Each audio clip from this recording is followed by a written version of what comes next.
Hey guys, it's Melissa here. I was just rereading some of the book that I wrote, Beautifully Broken, and I got to the chapter Jumping Back In Again.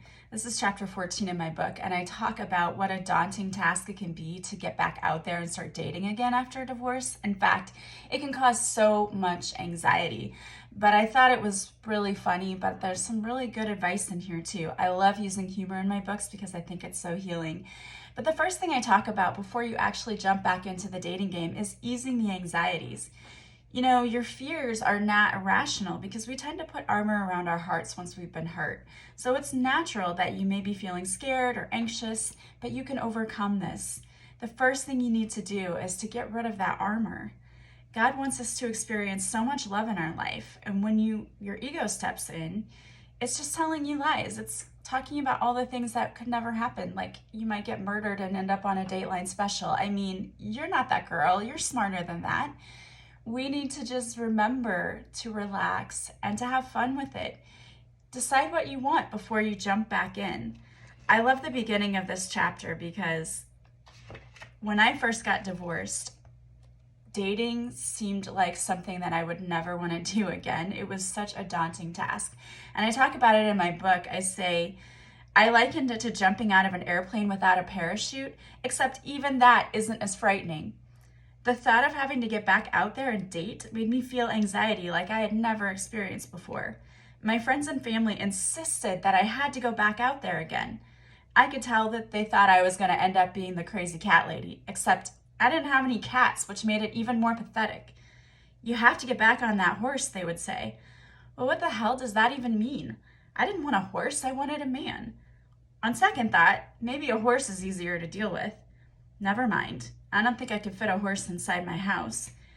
I would have a lifetime designated driver, though. I guess that's still not a good idea. I needed to find an actual, real human man. Ooh, that sounds a little desperate. And I'm definitely not desperate. I'd like to state that once again, I don't believe you have to have a romantic partner in your life to feel happy or fulfilled, but romantic partnerships can be very fulfilling.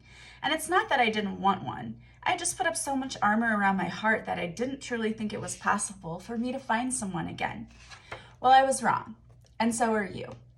If you've gone through a divorce and it's been painful and you want to get back out there again, but you're not sure how, or maybe you just don't want to make the same mistakes you made before. Maybe you'd like to find a healthy relationship this time because maybe the last one wasn't so healthy. I got you. I got your back, girl. My book, Beautifully Broken, teaches you how to look for healthy relationships because it starts with you. It starts with the relationship you have with yourself. You have to learn how to love yourself. And you have to learn why you keep picking the same people you do.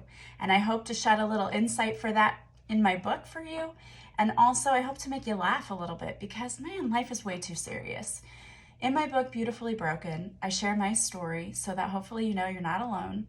And I also give you some tools and tips for how to work on loving yourself, setting healthy boundaries for yourself so that you can find someone who actually deserves you. If you want a copy of my book, you can get it on Amazon, Goodreads, Barnes & Noble, and there's also an audio version if you love my voice and you think I'm funny. All of those are available on my website, melissaoatman.com, or you can simply go to Barnes & Noble, Amazon, Goodreads, and audiobooks.com, type in my name, Melissa Oatman, and it should pop right up. I hope you guys have a beautiful weekend and know that you deserve so much love and peace in your life. It is yours for the taking. You just have to do the work in order to get the prize at the end. Sending you so much love and light, and I will talk to you soon. Bye, guys.